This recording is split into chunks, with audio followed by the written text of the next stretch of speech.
Hello dear learners, welcome back to another session of ELT. So today we are going to see the method computer assisted language learning.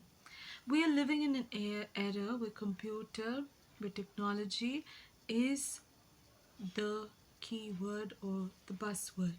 So even we see that in the educational sector, computer plays a very essential role, a very important role. And so we're going to learn about how CALL or computer assisted language learning as it is called was used or how it was introduced into ELT. So CALL is an approach in language learning where the computer presents material to the learner or where the computer is used as a tool to aid language learning. So computer is the main source or the material that helps in the language learning process. So for this, computer applications are used for language teaching as well as for language learning, and it also helps the learners to achieve their goals of learning at their own pace and ability. So that is one plus point of computer assisted language learning. Learners can learn at their own pace, and they also can set their goals, and they have the freedom to choose when to learn, how much to learn, and for how long to learn. So there is, autonomy for the learner under call method. So call, according to Michael Levy, he says that it's the search for and the study of applications of the computer in language teaching and learning. And the other names by which it was earlier called are Kali or computer aided language instruction, Kai, also called as computer aided instruction, or then later on it became known as CALL, computer assisted language learning. So we see that this method has gone through a lot of name change based on how the computer became part of the teaching and the learning process. Its name also evolved. So when we think about the origins in the 1960s, the first time it was introduced on university mainframe computer. So CALL was adopted as a method of language learning, and then later in the late 1970s microcomputers also were invented, and we see that language learning was possible through the help of microcomputers. Later on in the 1980s, we see that publications of books on CALL took place, and professional associations also like Calico, Eurocall were all established, and all this helped or enabled in the research in the use of CALL. And later on, we are all aware that in the 1990s, the web became widely used. What we commonly call now as www became publicly available from 1993. So that enabled or enhanced the use of CALL as a method for language learning. And then we see in the 2000s broadband brought in new possibilities for delivering audio video via the web, blogs and podcasts. And then later on from 2004 we have evolved into the 2.0 applications, the advanced versions of technology, especially computer aided technology, have evolved, and that has also helped learning become easy. Not only learning but also teaching language has also become more feasible because of CALL.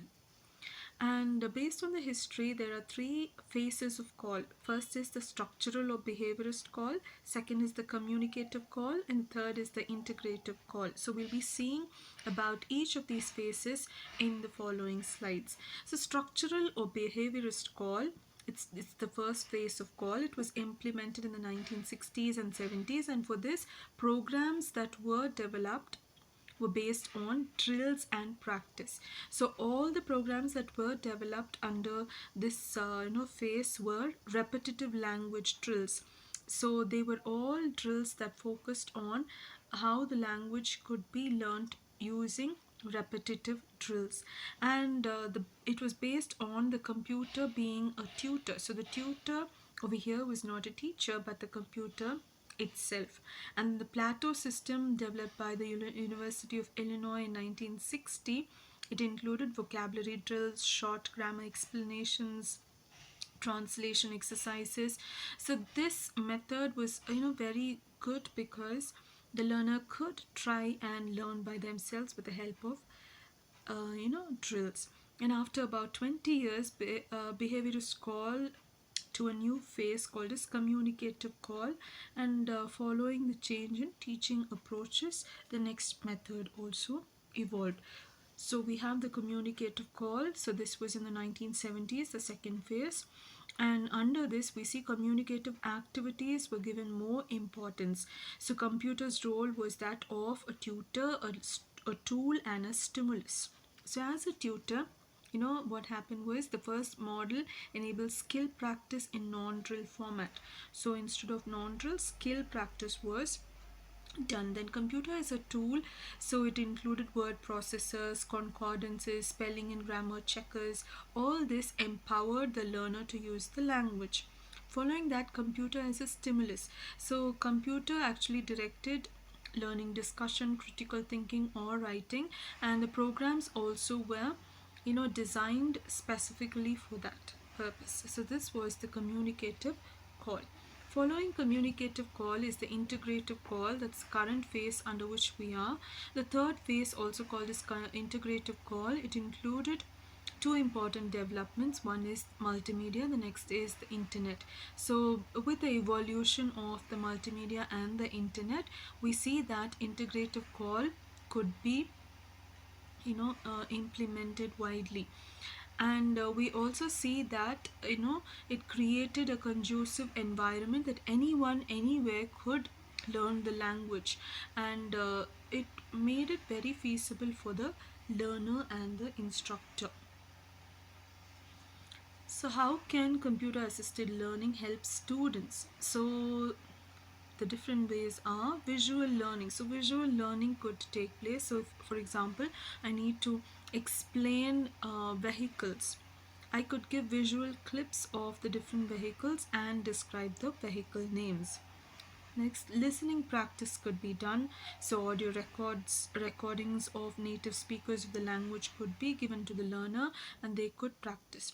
Tests could be conducted, more games can be organized, and internet searches also helps the learner to learn by themselves. They have a doubt, they can clarify with the help of internet searches. And online courses also could be taken by the students, and they are mostly self-paced courses. That is, they can complete the learning at their own convenience, at their own pace, at their own time. So the different types of call include tutorials. So tutorials is like giving instructions for on different diverse topics. So over here, the computer gives instructions, and tutorial softwares, they provide information. And they are also, it is a way of interacting process and delivering feedback. And gamified learning is the second type of call. So we hear all the learners, they learn, and at live they get to learn whatever material they're working on, and simultaneously evaluate themselves.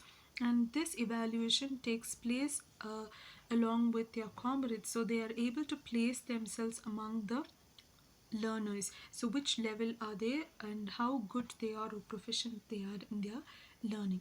Next is practice. It helps a lot of practice. So all the flashcards and the other computer tools, they help in practicing the language better.